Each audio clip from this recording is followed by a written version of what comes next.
In 1979, a Hollywood stuntman strapped himself to a rocket-powered tricycle and blasted across the California desert, claiming he broke the sound barrier on land. Stan Barrett was the man behind the wheel. The mastermind behind the madness was Hal Needham, the most fearless stunt coordinator in Hollywood. And the machine was the Budweiser Rocket, a 40-foot missile on wheels, packed with Cold War-era rocket tech and enough thrust to rattle the Earth. They claimed it hit Mach 1.01, but there was no official timing, no backup run, and no verified sonic boom. So, did it really happen? Or was it just a $1 million stunt no one could prove? This is the untold story of the Budweiser Rocket.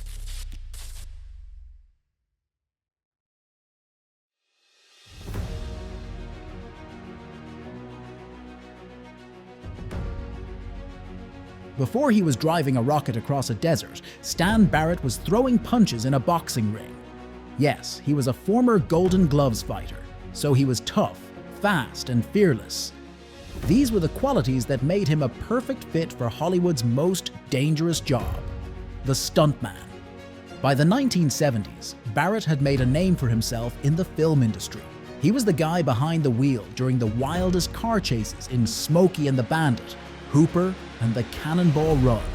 If a car needed to flip or crash, Stan was the man asked to do it. But what most people didn't know was that he was also a licensed pilot, trained in handling high-speed aircraft and high G-forces. In other words, he was a stuntman with serious technical skills. His closest friend and mentor was Hal Needham, another legendary stuntman who had moved into directing. Together, they shared a love for speed, danger, and doing the impossible. It was Needham who came up with the idea of breaking the sound barrier on land. At that time, no one had done it, and most believed no one could, at least not outside of military labs and billion-dollar aerospace programs. But Barrett and Needham didn't care. They weren't waiting for NASA's approval. They were going to do it their way, with help from corporate sponsors like Budweiser and Polaroid. They poured millions into building the wildest land vehicle anyone had ever seen. Part speed record attempt, part marketing stunt, and part Hollywood fantasy. It was all wrapped into one goal: to become the first human to go supersonic on the ground.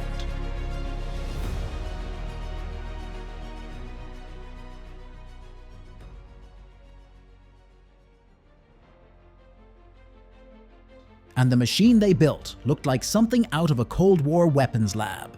The Budweiser Rocket wasn't a car in the traditional sense. It was a 40-foot-long missile on wheels, custom built to do one thing: go faster than sound. The man behind the engineering was Bill Reed. He designed the rocket with 3 wheels, 2 in the back, 1 in the front. So technically it was a tricycle, but with a design aimed purely at cutting through air with minimal resistance. Underneath its sleek body was serious firepower. The main engine was an Aerojet LR-87, a liquid-fuel rocket pulled straight from a Titan II intercontinental ballistic missile. It was originally designed to launch nuclear warheads. Now it was strapped to a land vehicle, but that wasn't all. For a final push during the run, Frederick added up to 6 Sidewinder missile boosters, giving the rocket a burst of solid fuel thrust. Combined, these engines produced a staggering 60,000 horsepower. It was more than enough to break the sound barrier. Despite all the power packed into the Budweiser rocket, getting it to actually move fast on land wasn't as simple as firing the engines and hoping for the best. One of the biggest challenges was traction. Rocket engines don't provide power to the wheels. They just push the entire vehicle forward. That meant the rocket didn't benefit from tire grip like a dragster or Formula One car. It relied entirely on thrust and aerodynamics to stay stable and move straight. So traditional wheels wouldn't work at that speed, so they used landing gear style wheels meant for high-speed aircraft. They were built of solid aluminum because no rubber compound on Earth could survive those speeds. Every nut and bolt on the machine had to be engineered to handle extreme heat, vibration, and G-forces. and its fuel was a volatile mix so dangerous it could never be used on public roads or racetracks. That's why the team had to test it on dry lake beds far from civilization. At first, they tried the Bonneville salt flats, but the surface was too slick. The rocket couldn't get traction. So they moved to Rogers Dry Lake at Edwards Air Force Base, a site known for its solid surface and history of experimental flight. Safety measures were, let's just say, minimal. There was no escape pod, no parachute, no eject system. So, if something went wrong at 700 miles per hour, there would be no second chance. It was very risky, wild and almost unbelievable, but everything was ready to defy the odds. The Budweiser rocket was built. The pilot was prepped. Now, all that was left was the run.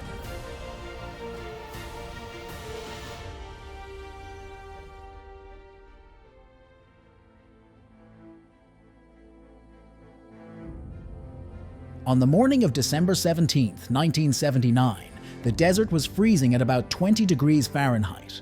But the cold didn't matter. This was the moment everything had led up to. It was the perfect day to make history, at the 76th anniversary of the Wright brothers' first flight. So, at Rogers Dry Lake, inside Edwards Air Force Base, the Budweiser rocket sat ready. Long and silent, it aimed at the open desert floor. Stan Barrett climbed into the cockpit, suited up and strapped in. There was no steering wheel, just control levers and pure trust in the machine behind him. The countdown began as the engines primed. Then, a blast of fire and smoke. The LR-87 liquid fuel engine came to life, pushing the rocket forward with a thunderous roar. For once, the desert shook. The vehicle quickly tore across the lakebed, climbing toward high subsonic speeds. Then came the final push. In the last seconds of the run, the Sidewinder missile booster ignited. A second explosion of thrust kicked in, launching the rocket even faster. Observers strained to keep up, but the whole thing was over in just a few seconds. When the dust settled, Barrett coasted to a stop. His hands were shaking. He said it felt like being shot out of a cannon. The data came in soon after. According to the team's calculations, combining USAF radar and onboard accelerometer data, the Budweiser rocket hit 739.66 miles per hour. That's just above the estimated speed of sound at that temperature, which is Mach 1.01. Barrett had finally done it. At least, that's what the team believed. And there were mixed reactions to this record. A few people claimed they heard a sonic boom, while others said they didn't hear anything. But that didn't stop the celebration. Hal Needham cracked open a bottle of champagne on the occasion. Executives from Budweiser and Polaroid cheered. Pictures were taken, and smiling faces were all around. They believed they had just watched the first man in history go supersonic on land. But outside that small circle, the reaction was very different. If you think strapping yourself to a missile is brave, try hitting subscribe. It's a lot safer, and honestly, it makes us feel pretty heroic too.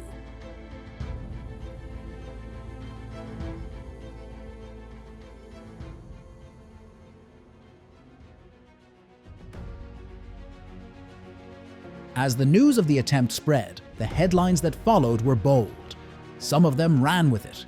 Stuntman breaks sound barrier. But others were skeptical from the start, questioning the data and the silence where a sonic boom should have been.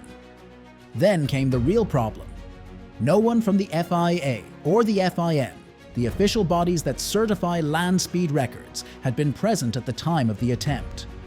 That meant the run didn't count by international standards. For a land speed record to be recognized, it has to follow strict rules.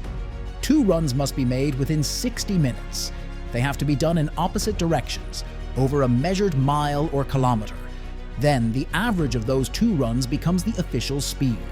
None of that happened. This wasn't a double run. It wasn't even on a marked course. And with no third-party verification, the claimed speed was just left as a claim. Then came the experts.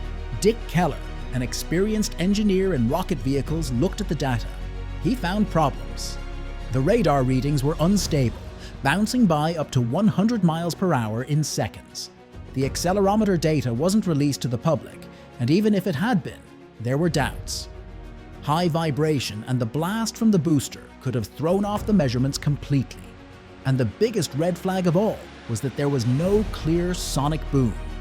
When Thrust SSC officially broke the sound barrier in 1997, the sonic boom was heard for miles. It shattered windows, so there was no doubt left. But in Barrett's case, many who were right there on the ground heard nothing. To make matters worse, the US Air Force stepped back from the claim.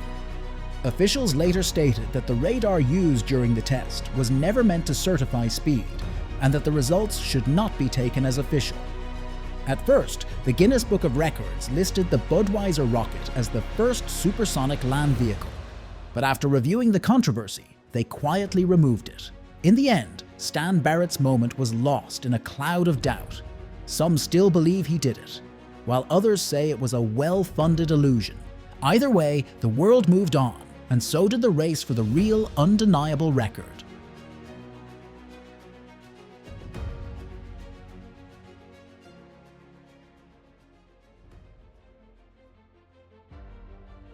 In the official record books, the title of the first supersonic land vehicle wasn't given to the Budweiser Rocket. It belongs to Thrust SSC, driven by Royal Air Force pilot Andy Green in 1997.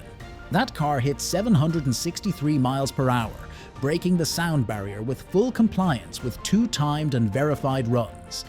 It was impossible to dispute as the sonic boom was heard from miles away. But that doesn't mean the Budweiser Rocket has been forgotten.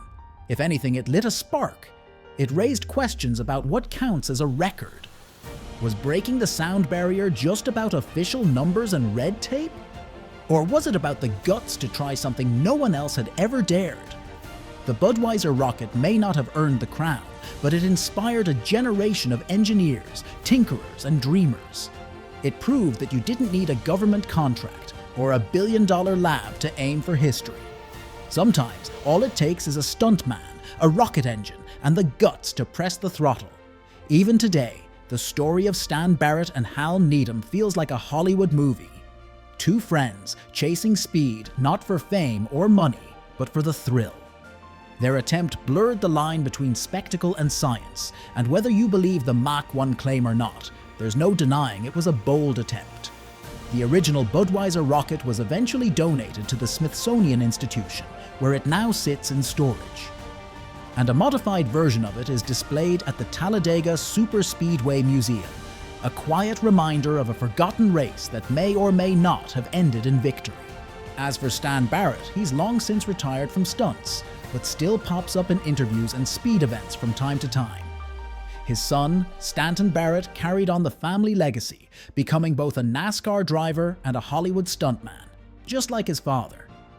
In the end, maybe that's the real legacy of the Budweiser Rocket. Not just a number in a record book, but a story. One that still makes people ask, did he really break the sound barrier? And we may never know the answer to this. It'll always remain a mystery. Whether it broke the sound barrier or not, the Budweiser Rocket left a mark on the desert floor and on racing history. It was bold, bizarre, and unforgettable. So what do you think? Did Stan Barrett really go supersonic? Or was it just the world's most explosive PR stunt? And what extreme record should we cover next? Drop your wildest ideas in the comments below. We might just make it happen. And thanks for watching. If you enjoyed this, give it a like, hit subscribe, and tap that notification bell so you never miss a ride this fast again. See you in the next one.